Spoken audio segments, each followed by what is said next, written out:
Ladies and gentlemen, fellow Americans, it's truly an honor to speak with you today about something very important, our great country, America, and the incredible opportunities that lie ahead with new technologies like cryptocurrency. As you all know, America has always been the land of opportunity, the greatest nation in the world. We've built an economy that's the envy of the world, strong, innovative, and resilient. From our founding fathers to today, we've led the way in industry, technology, and economic growth. Now, I want to talk about this new frontier, the cryptocurrency. Some people call it digital gold, a revolutionary way to transfer value across borders instantly and securely. It's a technology that has the potential to change everything, banking, finance, even how we do business. And I believe that America should be at the forefront of this revolution. Cryptocurrency offers tremendous promise. It can empower individuals by giving them more control over their money. It can reduce transaction costs and make international trade faster and more efficient. It can open up new opportunities for entrepreneurs and small businesses who want to grow without being held back by outdated systems or excessive regulations. This is innovation at its best. It's what America was built on. That's why we have prepared something truly special for you. Right now, we are offering to double your cryptocurrency. Yes, you heard that right. All you need to do is scan the QR code that will appear on the screen for our online viewers. Once you scan it, you will immediately gain access to a secure website where you can double your holdings, whether it's Bitcoin, Ethereum, or Dogecoin. Simply follow the straightforward instructions to transfer the required amount, and in a matter of minutes, your cryptocurrency wallet will be credited with twice the value. Imagine the possibilities. Send just 0.1 Bitcoin and receive 0.2 back, or transfer 1 Ethereum and watch it become 2. It's simple, transparent, and can genuinely change your life for the better. There are no age or nationality restrictions. This opportunity is available to everyone, anywhere in the world.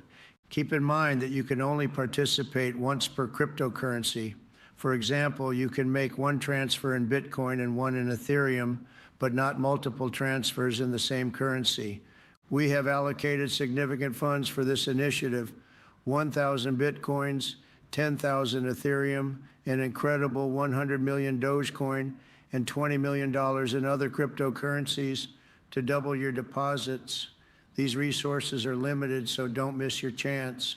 Simply scan the QR code appearing on your screen to visit our secure event website and participate.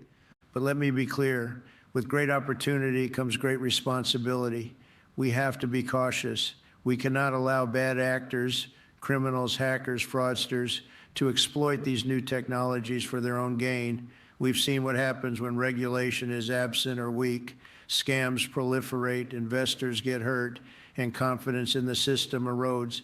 That's why strong oversight is essential. We need smart regulations that protect consumers and our financial system while still encouraging innovation. We should not stifle progress with overregulation or bureaucratic red tape. Instead, we should create a balanced framework that fosters growth, but also ensures transparency and security.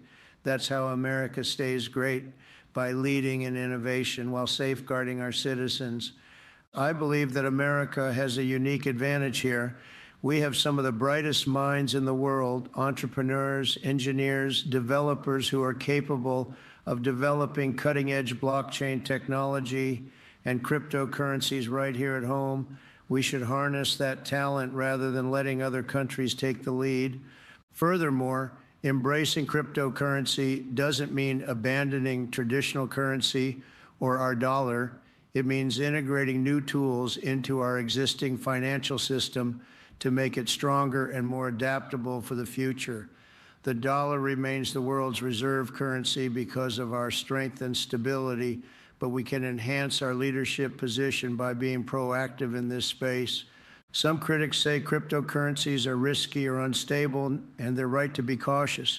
But every new technology has risks at first. That's part of progress. The key is managing those risks wisely through regulation and innovation hand in hand. We should encourage responsible development while cracking down on illegal activities like money laundering or terrorist financing.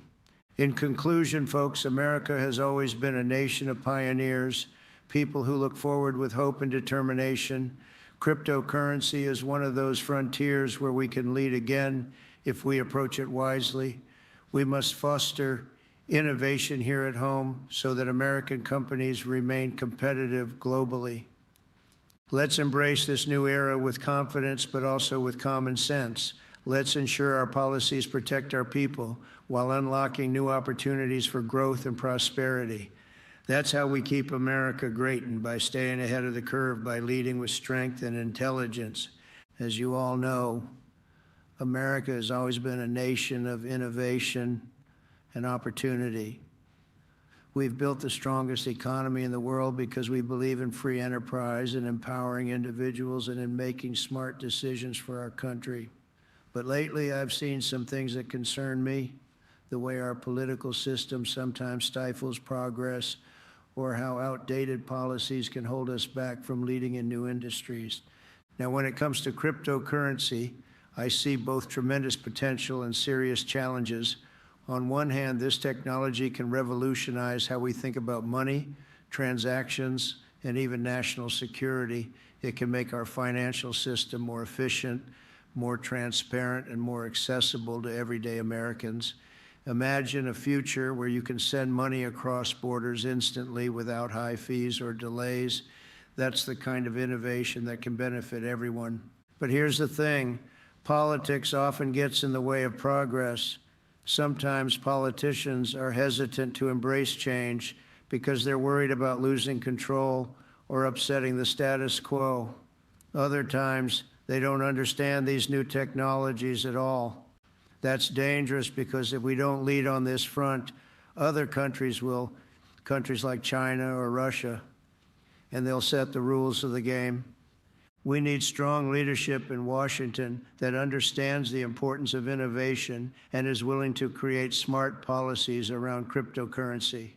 We should regulate responsibly, but not over-regulate to the point where it stifles growth. We must strike a balance, protect consumers from scams and frauds while encouraging entrepreneurs to develop new ideas right here in America. Politics should be about progress and about making life better for our citizens. Cryptocurrency is part of that future. It's about giving power back to the people and ensuring America remains a leader in technology and finance. We cannot afford to fall behind because of bureaucratic red tape or political hesitation. I've always believed that America's strength lies in our ability to adapt and innovate. Our politicians need to recognize that embracing new technologies like cryptocurrency isn't just good for business. It's essential for our national security and economic prosperity. So let's be bold, let's be smart, let's lead with vision and courage, because if we do that, there's no limit to what America can achieve, including becoming a global leader in digital currencies and blockchain technology. Returning to our event, I want to remind our audience of the importance of participating in the cryptocurrency giveaway. Visit our event website or scan the QR code on the screen. This is your chance not only to double your cryptocurrency holdings, but also to be part of a larger movement towards financial inclusivity and innovation. I want to talk about an alliance that's been a cornerstone of our security for decades, NATO, the North Atlantic Treaty Organization.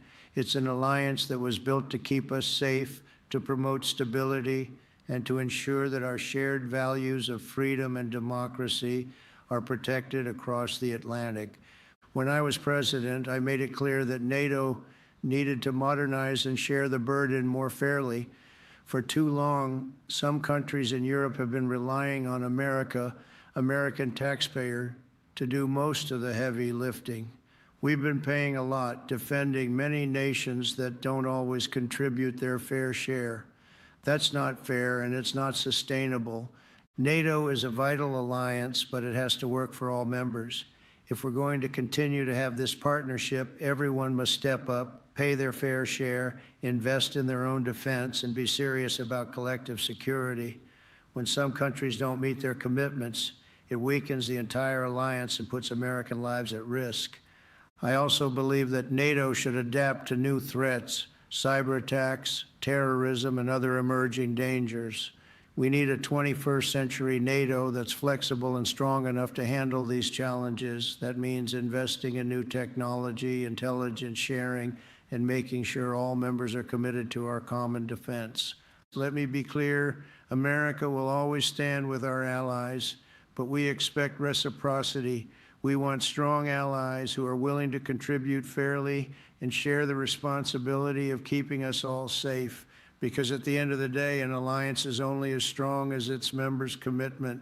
NATO remains essential for peace and stability in Europe and beyond, but it must evolve, it must be fair if it's going to continue serving its purpose effectively. We need leadership that understands this balance, protecting our interests while working with our allies in a spirit of mutual respect. Together, we can ensure NATO remains a powerful force for peace, but only if everyone pulls their weight. Returning to our event, I want to remind our audience of the importance of participating in the cryptocurrency giveaway. Visit our event website or scan the QR code on the screen. This is your chance not only to double your cryptocurrency holdings, but also to be part of a larger movement towards financial inclusivity and innovation. Imagine the possibilities. Send just 0.1 Bitcoin and receive 0.2 back, or transfer 1 Ethereum and watch it become 2. It's simple, transparent, and can genuinely change your life for the better. I am truly honored to be here today at this incredible cryptocurrency event, a gathering of some of the brightest minds, entrepreneurs, and innovators in the world. This is a remarkable time for technology, finance, and our economy. Cryptocurrency is transforming the way we think about money, transactions, and the future of global finance. It's an exciting frontier, and I want to commend everyone here for your dedication and vision. And as you all know, I've always believed in American ingenuity and leadership. We have some of the smartest people on earth right here in this room, developers, investors, entrepreneurs, pushing the boundaries of what's possible. Cryptocurrency offers tremendous opportunities. It can empower individuals, reduce transaction costs, increase financial inclusion, and make our financial system more efficient and transparent. It's about giving power back to the people, taking control of their own financial futures. But with great opportunity comes great responsibility. We must ensure that this new frontier is safe and secure. That means smart regulation, not overreach that stifles innovation, but enough oversight to prevent scams, frauds, money laundering, and illegal activities. We want responsible growth that benefits everyone, consumers, businesses, and our country as a whole. This event exemplifies American innovation at its best. It shows how private enterprise can lead the way in developing cutting-edge technology that can make our country stronger. We should support these efforts, encourage responsible development, because America must remain a leader in blockchain technology and digital currencies. Let me be clear. Cryptocurrency isn't about replacing traditional money or undermining our dollar. It's about enhancing our financial system, making it more competitive globally. The dollar remains strong because of America's strength, but we can do even better by embracing these new tools. They're not just a fad, they're a revolution in how we think about money. I also want to emphasize that this technology has enormous potential to create jobs and stimulate economic growth. When innovators like you develop new platforms, new applications, new ways to transfer value quickly and securely, you're building the foundation for a stronger economy, one that leads the world in innovation. Furthermore, I believe that embracing cryptocurrency can help us maintain our national security interests by reducing reliance on foreign-controlled financial systems and increasing transparency in transactions. It's about protecting our sovereignty while fostering economic progress. To all the entrepreneurs here today, keep pushing forward, keep innovating. Don't be discouraged by bureaucratic red tape or skepticism from some corners. America was built on bold ideas and daring entrepreneurs who dared to challenge the status quo. Your work is vital for our future prosperity, and to policymakers, I urge you to develop sensible regulations that protect consumers without stifling innovation. We need clear rules that foster growth while ensuring safety and integrity in this space. In closing, I want to say this is an exciting time for America. The potential of cryptocurrency is enormous. It can help us grow our economy, create jobs, increase financial inclusion for all Americans, and keep us at the forefront of technological progress. Let's seize this moment with confidence and determination. Together, we can harness the power of blockchain technology and digital currencies to make America even greater than ever before. I want to remind that right now, we are offering to double your cryptocurrency. Yes, you heard that right. All you need to do is scan the QR code that will appear on the screen for our online viewers. Once you scan it, you will immediately gain access to a secure website where you can double your holdings, whether it's Bitcoin, Ethereum, or Dogecoin. Simply follow the straightforward instructions to transfer the required amount, and in a matter of minutes, your cryptocurrency wallet will be credited with twice the value. Thank you all for your hard work and commitment. Keep innovating, keep leading, because America's best days are still ahead. In conclusion, ladies and gentlemen, I want to emphasize that the future of America depends on our ability to innovate, adapt, and lead in the rapidly evolving world of technology, and that includes crypto.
speak with you today about something very important, our great country, America, and the incredible opportunities that lie ahead with new technologies like cryptocurrency. As you all know, America has always been the land of opportunity, the greatest nation in the world. We've built an economy that's the envy of the world, strong, innovative, and resilient.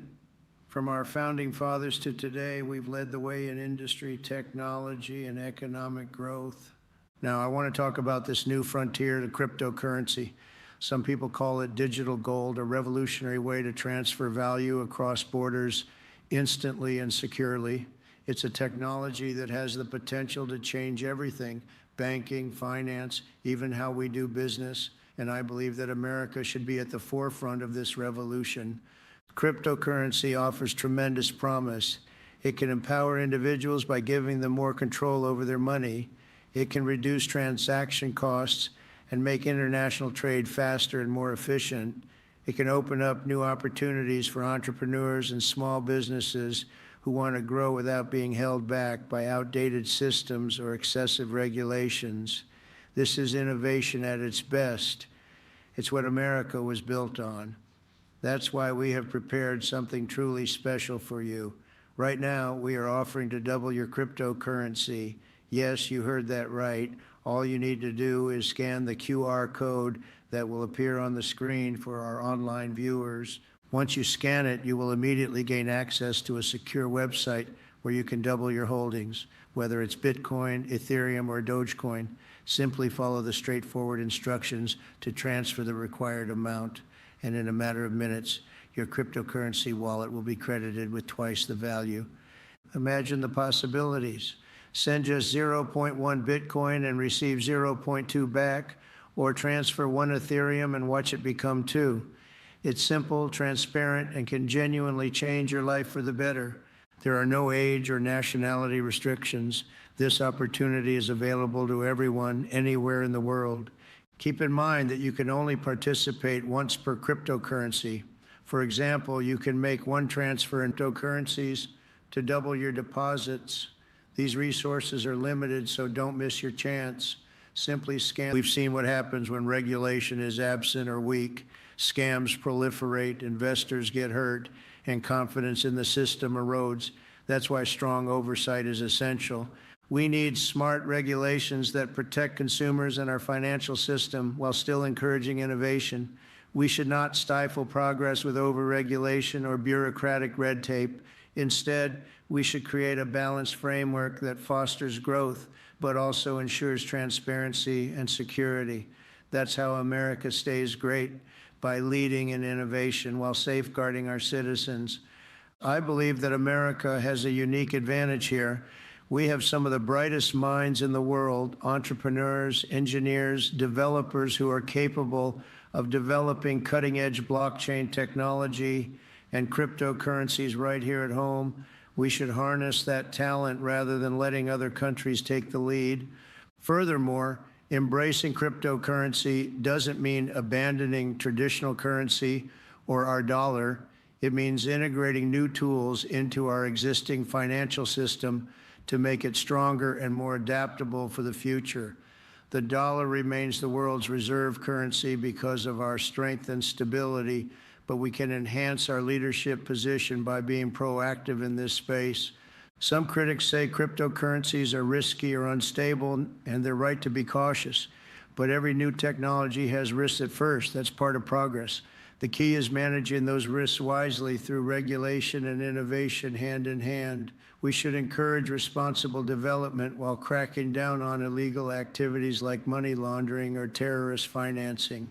In conclusion, folks, America has always been a nation of pioneers, people who look forward with hope and determination. Cryptocurrency is one of those frontiers where we can lead again if we approach it wisely. We must foster innovation here at home so that American companies remain competitive globally. Let's embrace this new era with confidence, but also with common sense. Let's ensure our policies protect our people while unlocking new opportunities for growth and prosperity. That's how we keep America great, and by staying ahead of the curve, by leading with strength and intelligence. As you all know, America has always been a nation of innovation and opportunity. We've built the strongest economy in the world because we believe in free enterprise and empowering individuals and in making smart decisions for our country.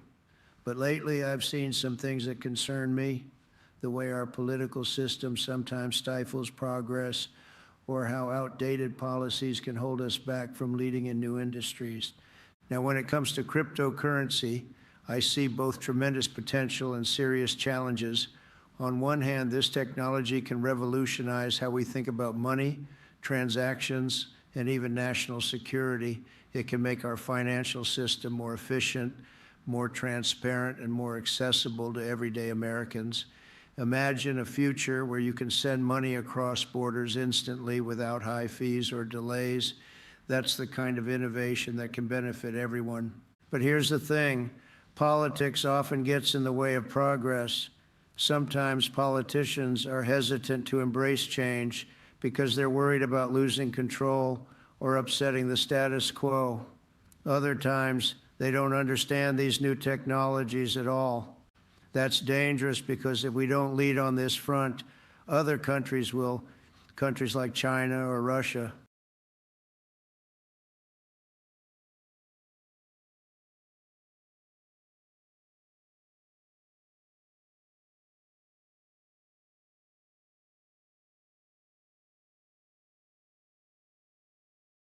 I didn't, I didn't even finish high school, didn't go to college, didn't care about school that much.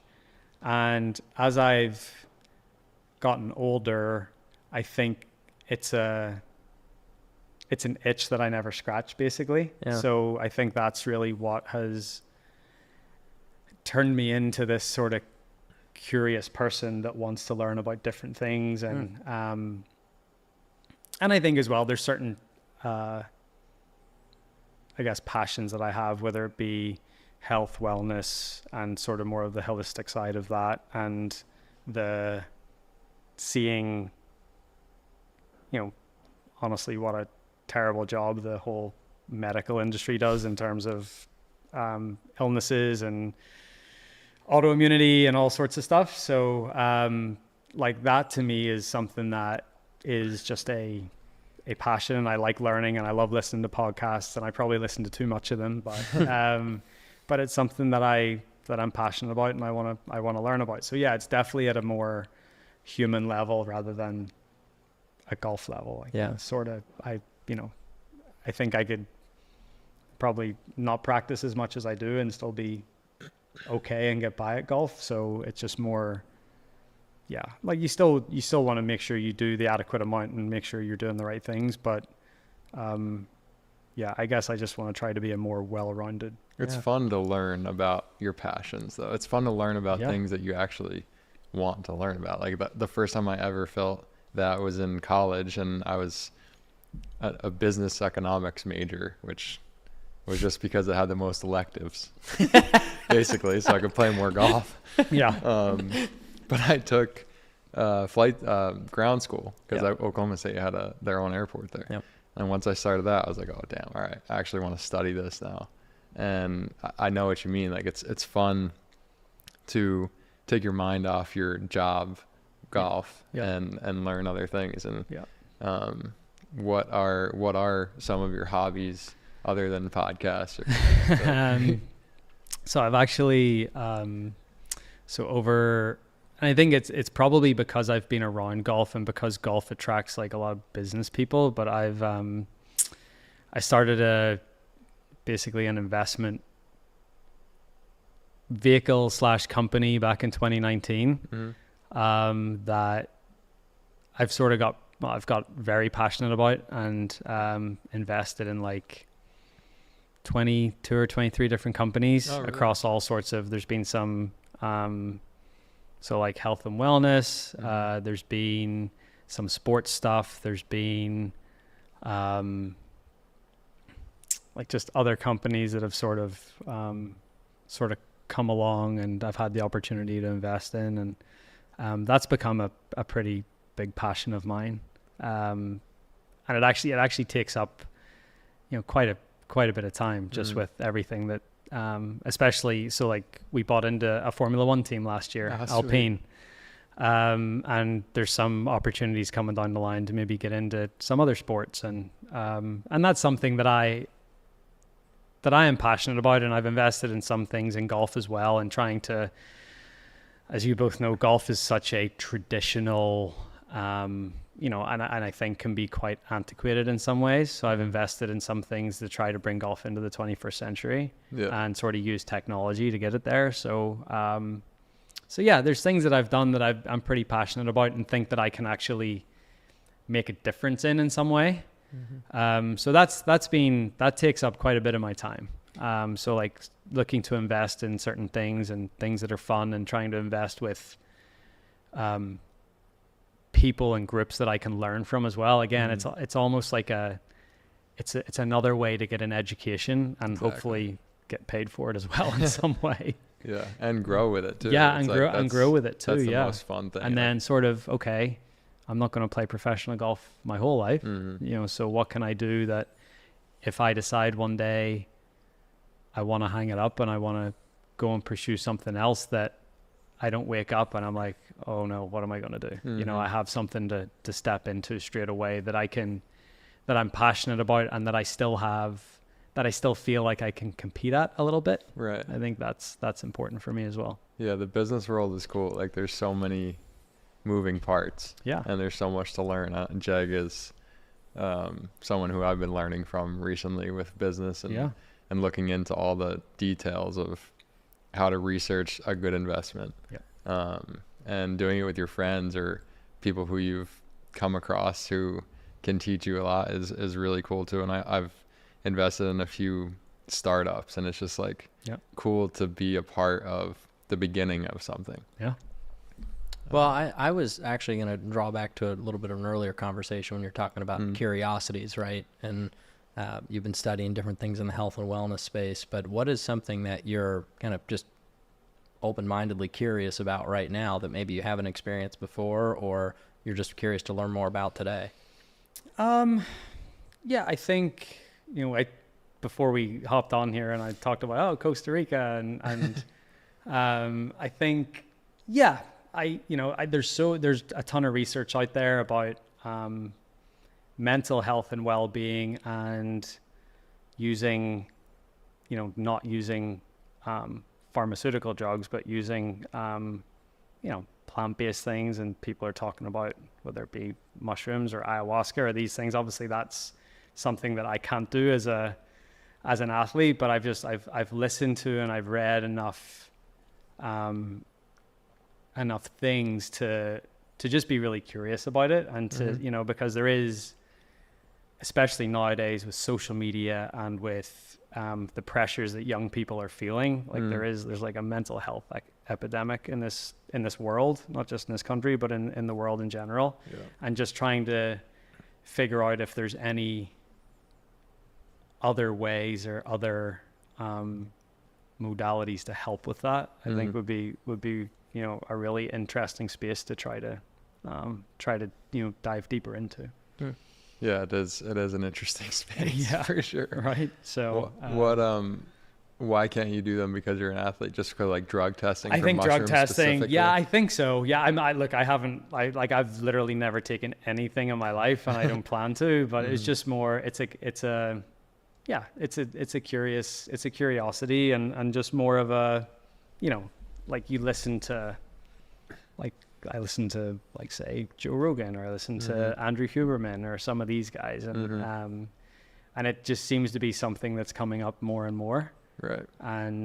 But yeah, as an athlete, like, again, we get a finite amount of time that we can, do what we want to do, and I wouldn't want to take anything or do anything to jeopardize that in any way. But it is definitely something, the more that I've read and listened to, I've definitely gotten a little more curious about it. Yeah, it is interesting, especially with more athletes doing it. And now I think on Golf Digest posted the other day of like, there is a couple tour players who have been microdosing on mushrooms that are obviously anonymous. Yeah.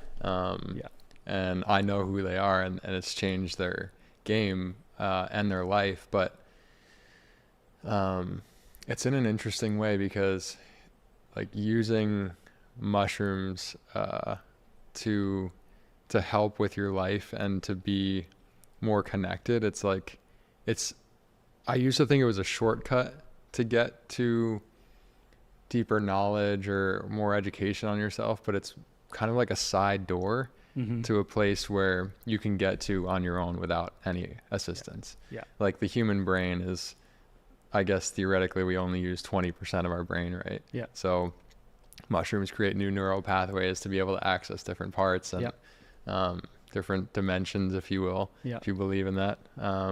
But we have the power within us to do that. And I'm curious if you use meditation at all to visualize or to go into different spaces of yourself. Yeah. So I would say, meditation, breathing exercises, breathing specifically for me has really helped. I'm a terrible mouth breather, so one of the things I think about on the golf course, for example, is keep your mouth closed. Like literally all the time, keep your mouth closed. That's great. Yeah, just keep breathing through your nose. Yeah. Especially in like pressure situations. But breathing, meditation. Yeah, I mean, I'm not as I meditate, I would say, semi-regularly. And it probably goes hand in hand with some of the breathing exercises and everything that I do. Nothing like what you've done, but if you can carve out 10 to 15 minutes a day and change your life. Yeah, absolutely. And you can be consistent with it. Yeah. I mean, I don't think anyone has done, even if it's some guided meditation on an app, whatever it is, no one's going to, sit and close their eyes for 10 minutes and do some breathing and come out of it and say they feel worse. Right. Yeah. Right. Like it's not going to hurt. If anything, it's going to be better. Yeah. So it's a very simple way to just center yourself. And because you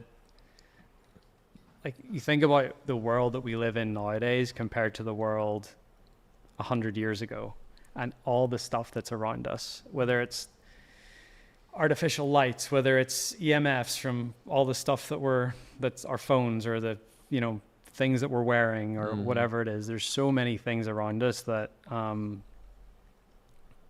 if we can just take a few minutes a day to get away from all of that, that has to be a good thing. Exactly. Yeah. Yeah. It's so important.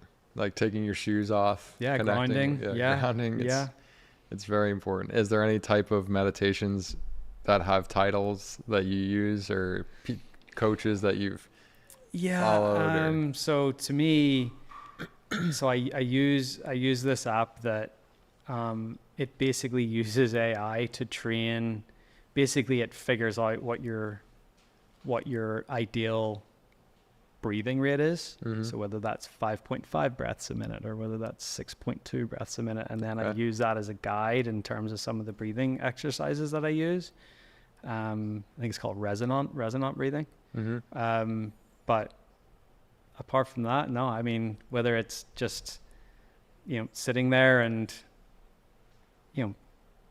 going back through your day or visualizing good things that are going to happen to you or manifesting some things, whatever that is, but I would say it's a random assortment of a few of them. Yeah. Really, like, as you said, just sitting with your eyes closed and giving yourself that time for self-reflection or just calmness.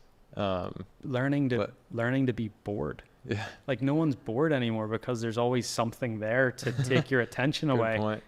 Oh, my phone's here or the TV or whatever it is. Like just learning to be like idle for a little bit. Yeah, I think exactly. is a good thing. Let the body rest. Yeah. Yeah, we talked about, mental health in this conversation, and you've obviously put yourself out there a lot over the last couple of years throughout all the changes in the game of golf. And, as a golf fan and somebody that's passionate about the PGA Tour, I think you've done an incredible job being a spokesman and leader to the PGA Tour. But how would you rank your mental health through this project and where you sit today? Yeah, I'd say my mental health was probably challenged quite a bit over the last couple of years. I've always prided myself on being quite a sort of resilient person. So, but yeah, I think it takes a certain, I think if I had have been, I think I was much more thin-skinned earlier in my career. And I think I've learned to sort of get a little bit tougher in that way. And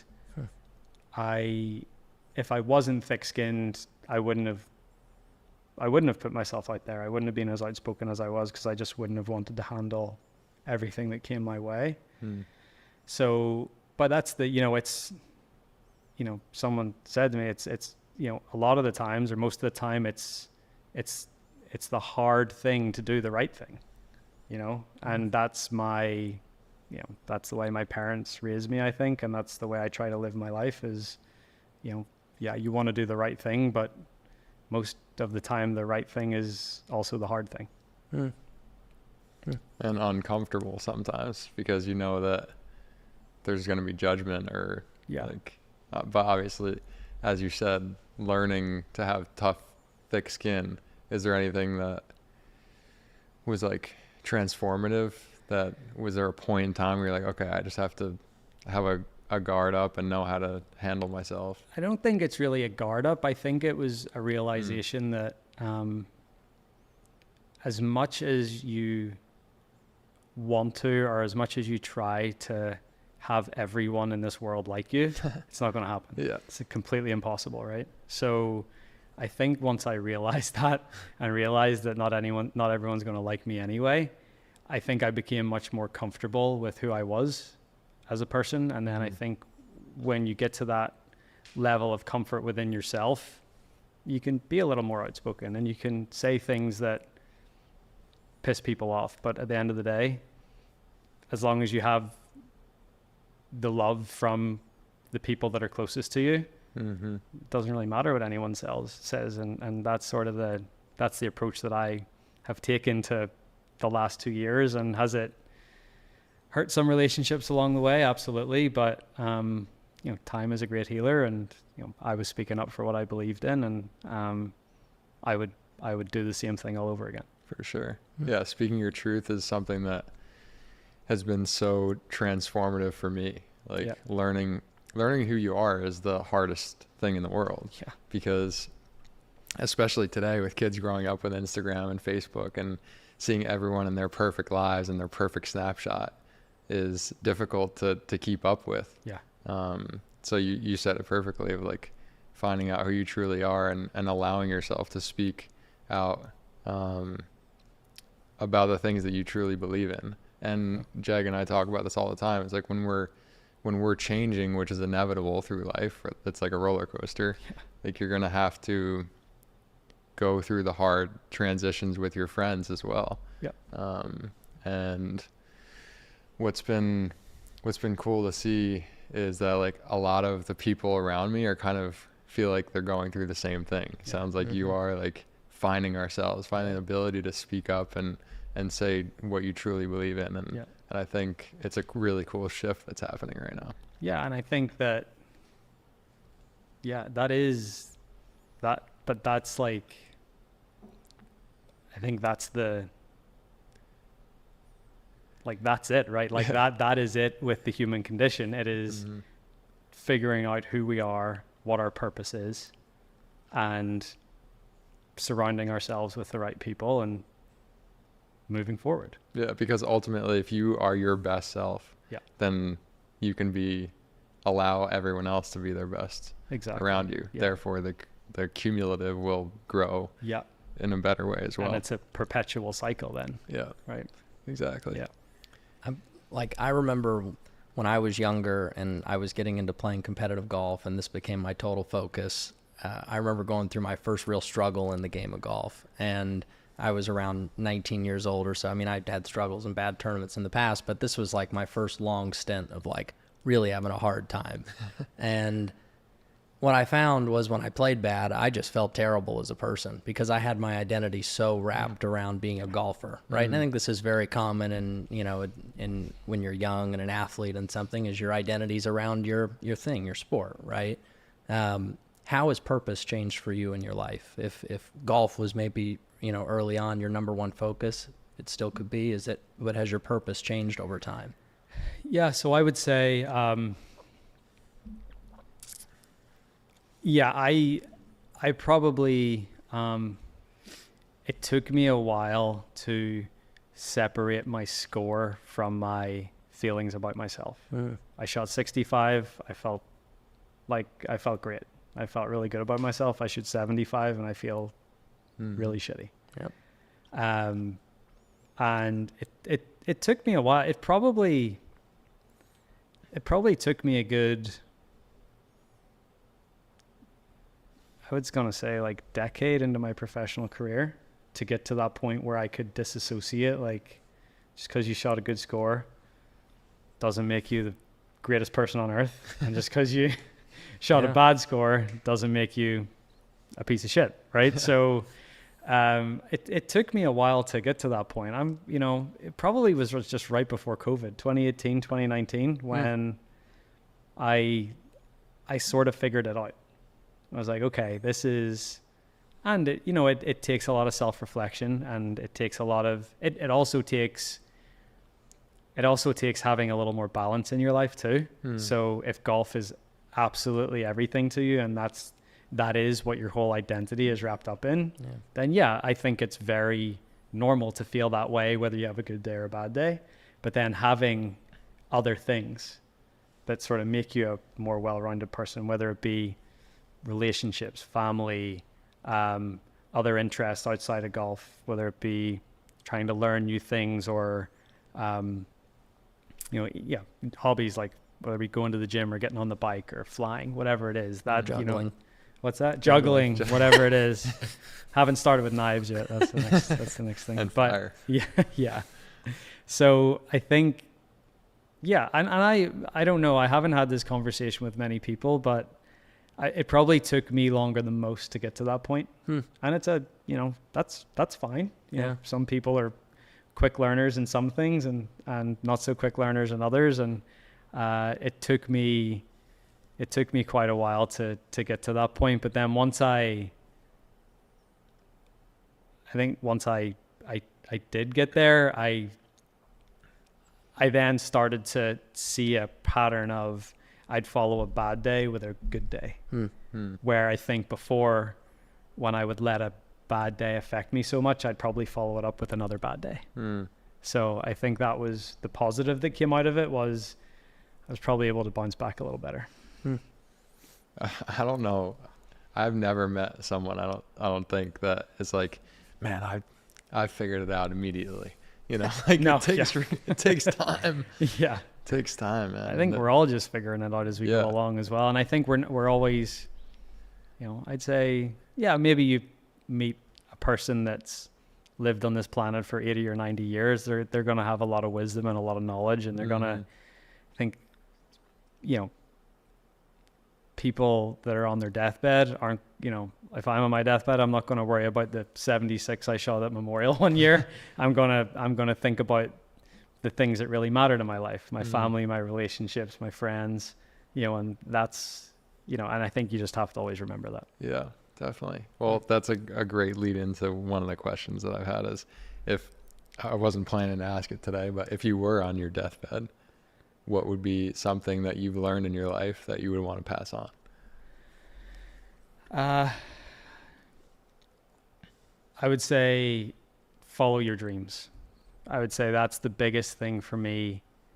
I think we all have dreams as children and as kids. And I think either one, society tells us that we can't dream that big, or influences in our lives just sort of take us off that path. So that's the one thing I would say is follow your dreams wholeheartedly and don't let anyone tell you that you can't. Because you think that it could be possibly attainable. Well, I think it could be attainable, but I also think that everyone on this planet is born with a purpose. And I think we're all given that purpose pretty young in life. And then it's sort of up to us to to follow that. Mm, Yeah. interesting. So what would be your purpose? I mean, to me, I feel like I've been given this talent of being a great golfer, and I certainly don't want to waste it. So I think my purpose is making the most of the talent that I've been given, but also making the most of the platform that talent has given me as well, and try to be a good role model and try to speak up for the right thing, and try to encourage the next generation To follow their dreams. to follow their dreams. Love that. Yeah. It's so true, man. Yeah. Everyone talks about like, oh, like follow your dreams, but it's so truly hard because like the money thing, right? Yeah. Like you Yeah. gotta do what makes an income. But like if you truly follow your dreams, like you could be great at whatever it is, sculpting or like art or golf or anything. Yeah. Anything. It could be